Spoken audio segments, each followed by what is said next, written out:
So today we will look at three concepts, which is exchange rate, capital outflows and inflows, and PPP.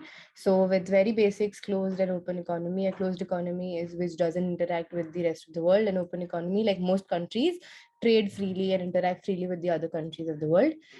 Exports, imports, very basic, and the net exports is the net value of exports minus imports. That is a trade balance. Um, there are a few variables that impact the net exports of a country, that is the prices, incomes, and consumer preferences of the people, and the exchange rate and interest rate in your country and the other countries, and government policies and transportation costs. Policies such as if there are any quotas or restrictions in import or exports. Um, Trade surplus and deficit. Deficit is when you're importing more than you're exporting. A surplus is when you have excess of exports, and a balanced trade is when exports and imports from a country are equal. Net capital flows is basically when you are giving out capital or purchasing something from the other country, and it is the purchase or buying of foreign assets basically, and the net is the difference between the purchase and sale, and it's also called net foreign investments. There are two types of capital flows, that is foreign direct investment FDI and foreign portfolio investment FPI. Foreign direct investment is when you are also investing managerial, logistic, and all other forms of capital. If you want to open a franchise of, say, McDonald's in any other country, you are also involved in many other ways than just investing money. While foreign portfolio investment is if you're buying stocks of a company that is not in your own country. So there you're just investing capital, that is money or finance. Here in foreign direct investment, there's a lot more investment. You're also building the entire franchisee or whatever. About the flow of capital, NCO, when it is greater than zero, that is when there's a capital outflow or imbalance, which basically means that the domestic purchase of foreign asset is more than the foreign purchase of the domestic asset. And similarly, net capital inflow at NCO is less than zero, is basically when your foreign purchases of domestic asset, that is how you're acquiring asset, is more than the domestic purchase of the foreign asset, right? A few variables that influence NCO are the real interest rate in your own country and the foreign country, and perceived risk. So if, say, there's political instability in some country which makes the returns very volatile, so the risk of investing in that foreign asset is very high, and government policies that might affect this. Now, an identity says that NCO and NX, that is net capital outflow and net exports, are affected by the same variables in the same way, and that is why you can equate them. So NCO is essentially equal to net export. So how this works is that, say, US, consider US as your home country, and a foreigner purchases a good from your country, which is US. So the export of US will increase and then NX will rise. Now, when a foreigner purchases your goods, he will pay you with some currency or asset, right? And that is why when you're acquiring more asset than a foreigner is acquiring from your country, your NCO rises. That is what we've studied here, that your NCO rises when you are acquiring more asset than a foreigner is acquiring in your own country, and that is why NCO rises. Similarly, when your imports increase, your NX falls and your NCO falls. So basically, we're trying to establish that NCO and NX are something which we can equate. Now, this identity about saving, investment, flows, and goods and assets we've understood before, that Y is C plus I plus G plus NX, which is the accounting identity. Now just rearranging the terms, if we take C and G that side, that is Y minus C minus G. What essentially this is that from the income, if you're removing your consumption and government expenditure, that is the overall income of the economy, if you remove these two, what we will get is what we're saving. So savings. So S is equal to Y minus C minus G. So here in the third step, we can see that S is equals to I plus NX. Now this we've established. Now, since previously we've understood that NX and NCO is the same, so we can write this equation, which is S is equals to I plus NCO. Now, from this, we can understand that whenever your savings are more, right? If a country is saving more, they have excess of loanable funds, right? And that is why you can extend more loans, and that is why there's a positive net outflow from the economy. Even if you try and understand this mathematically, if you want to keep this equal and one side of the equation increases, say S increases, to make this equal, if I is remaining the same, NCO has to be increased, right? If mathematically also you want try to understand. And similarly, if your I part is more and your saving is less, there you have to reduce, or your NCO is lesser than zero, that is you're having more inflows than outflows in the economy, right? So this is just basic identity that we have to understand. Um, these are some case studies, you can have a look at them. Now coming to nominal exchange rate. Nominal exchange rate is nothing but a rate at which your country's currency trades with another country's currency. So whenever we say that, say, $1 is equal to 70 rupees or INR, that is basically a nominal exchange rate, right? Determining the value of one currency in terms of another. Now, appreciation and depreciation. Appreciation is increase in the value of your currency, and depreciation is decrease in the value of your currency. That is, appreciation is when a currency strengthens, that it becomes more powerful, and depreciation is when your currency weakens. Say that if one day $1 is equal to 70, and the other day if $1 is equal to 80 INR, that means your currency has depreciated. That is, you have to pay more to get $1 US. Now, real exchange rate. Real exchange rate is the rate at which the goods and services of one country can be traded with the goods and services of another country. It's different from the nominal exchange rate. And through an example, we'll see how. However, the formula here, if you try to understand, is that real exchange rate, which is nominal exchange rate, which is E into P by P star, where P is the domestic price of the commodity and P star is the comprise of the commodity from the foreign currency or the foreign price of that commodity. Now, taking an example, say for instance that a Big Mac costs $2.5 in the US and 400 yen in Japan, right?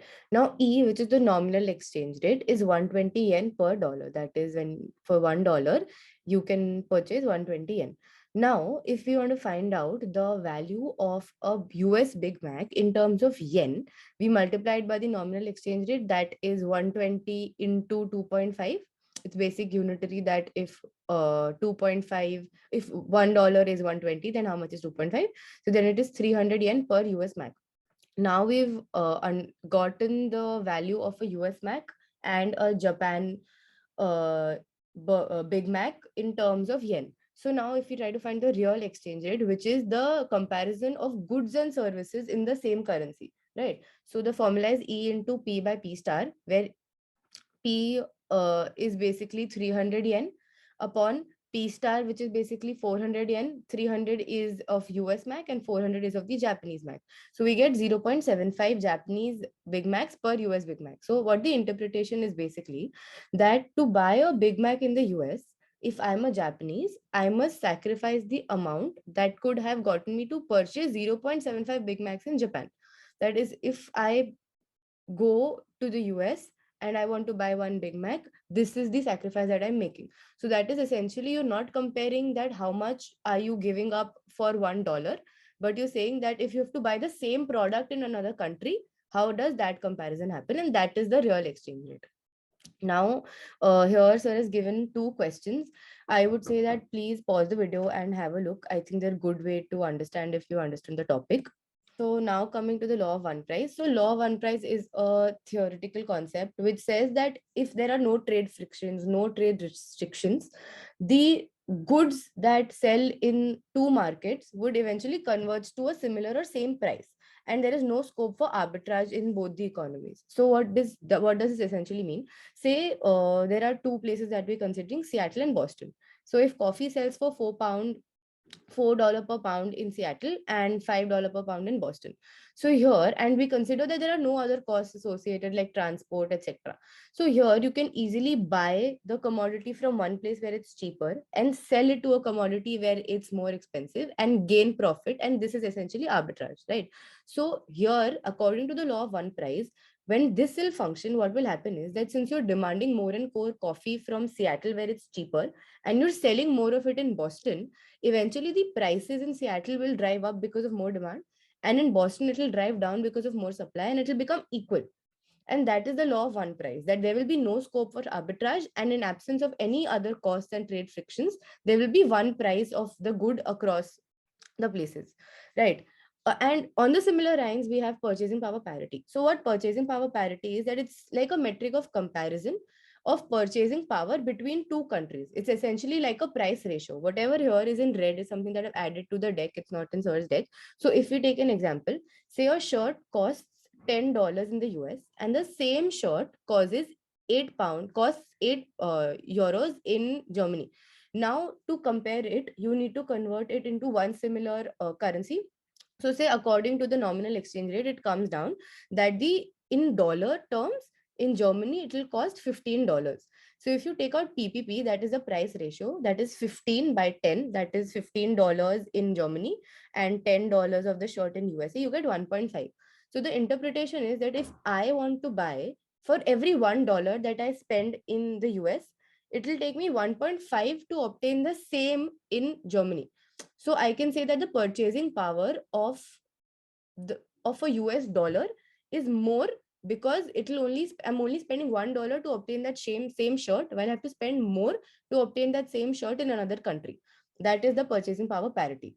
So this is just a basic formula, and in using the same Big Mac example, the implication essentially is that the ratio, that is P star by P, if the exchange rate between two countries is equal, then the PPP, that is the law of purchasing power parity, holds. That if exchange rate is equal to the price ratio, then it holds. And and this is also impacted by the inflation rate. So how inflation and PPP is related is that if inflation, say there are two places that we're considering, Mexico and the US. Now, if inflation is higher in Mexico, that is the prices in Mexico are higher than in US. So P star, which is the foreign, US is always the home country. So the foreign prices are rising faster than P, right? So the exchange rate will also rise, because now people, goods in the US are cheaper, right? So people are buying more goods in the US. Therefore, the price, the demand for dollar is rising, and therefore your appreciation is happening, and therefore E is rising. So this is a connection between the prices and the exchange rate. That if there is an inflation in Mexico, the P star is rising faster than P, and to accommodate for that, the exchange rate will also rise. Mathematically also, if you have a look at this equation, if P star is rising, to maintain the similar equation, E has to rise to maintain the equality. And the similar thing, that if the inflation is higher in home country, which is US, than in say another country, Japan, then P is rising faster and E falls, because now your currency is depreciating, because there's more supply or of currency than your demand of the currency in the economy. Now, a few limitations of PPP is that it's a theory, but in practice there are two reasons why it doesn't always work out. Is that one, that you can't account or qualitatively and quantitatively measure every commodity that is traded. Say a burger or any other good or coffee is something you can account for, but things like say haircuts or any services or say going to the movies, the prices can't be negated in they can't be arbitraged away, right? And another is that not always all foreign goods or all domestic goods are substitutes of each other. If I do prefer a good which is a foreign good, there is no way that I can compare it or I can equate it with another good that is available in my country, even if the PPP remains the same, right? That is there. And although there are limitations, it is used as a very strong metric for comparing the currencies between two countries.